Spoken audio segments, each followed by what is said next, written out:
बिस्मिल्लाहिर्रहमानिर्रहीम। अस्सलाम वालेकुम। Doctor Iram Kulsoom health point के फ़ोरम से आपके साथ। अल्ट्रासाउंड कब होना चाहिए और कब नहीं होना चाहिए, फिर अल्ट्रासाउंड के लिए जब आप आएँ तो उसमें किस टाइप का अल्ट्रासाउंड करवाना चाहिए।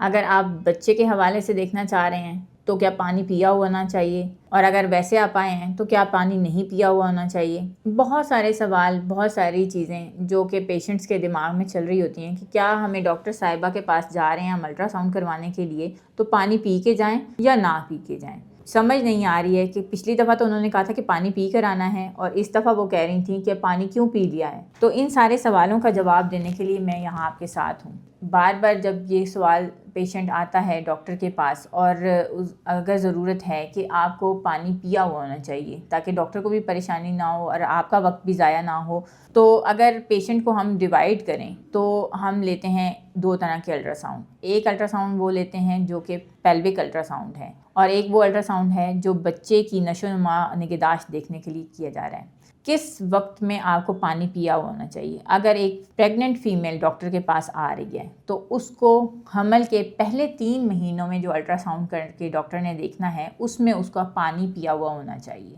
शुरू के दिनों में इतना पानी हो कि उसकी बर्दाश्त में भी हो, उसका मसाना पानी से भरा हुआ होना चाहिए, उसको थोड़ी बहुत पेशाब करने की हाजत महसूस होनी चाहिए है कि उसे पेशाब आ रहा हो तो वो डॉक्टर से अपना अल्ट्रासाउंड करवाए, क्योंकि उस वक्त बच्चा बनने का अमल जो है वो उसमें जो हमने खुलिया देखना होता है वो इतना छोटा होता है कि अगर मसाना बिल्कुल खाली हो तो वो क्लियरली हमें नज़र नहीं आता है। और बहुत सारी पेशेंट्स को फिर इस बुनियाद पे हमें वक्त देना पड़ जाता है कि 2 या 3 हफ्ते के बाद दोबारा तशरीफ़ लाएं, या फिर एक अल्ट्रासाउंड है जिसको हम TVS बोलते हैं। हमें अगर फील होता है कि जी खुदा न खास्ता हमल जो है वो किसी और जगह पे ठहर चुका है, पेट में है या फिर अंडादानी में है या फिर जो फ्लोपिन ट्यूब्स हैं उसमें कहीं ठहर ना गया हो, तो हमें उस बेस पे पेशेंट को उस तरफ रेफ़र करना पड़ता है, या हमें खुद TVS के लिए अप्रोच करनी पड़ जाती है कि हम खुद पेशेंट का TVS करें। तो बजाय इस तरह के हालात पहुँचने से बेहतर है कि आप जब हमल के पहले 3 महीने हों तो उसमें आप पानी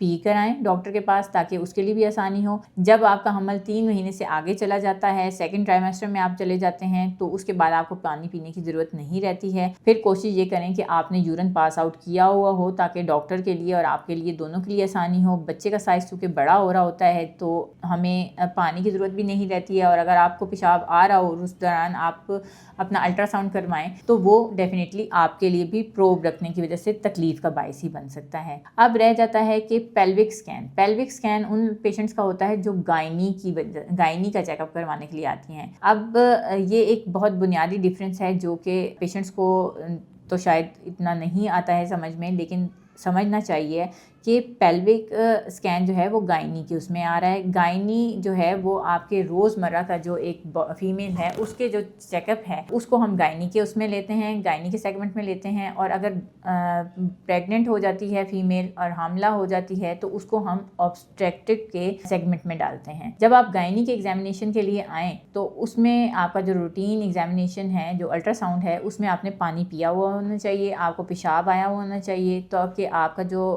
अंदरूनी अज़ा हैं वो खुलकर सामने आ सकें स्कैन पर, और आपकी गायनाकोलॉजिस्ट को और आपको तकलीफ़ ना हो और बासानी आपका स्कैन हो जाए। होप्स हो कि ये छोटी सी बात आपकी समझ में आ गई होगी, और अगर आपको पसंद आई हो तो हमारे चैनल को लाइक करें, सब्सक्राइब करें और शेयर भी करें। जज़ाकल्लाह खैर।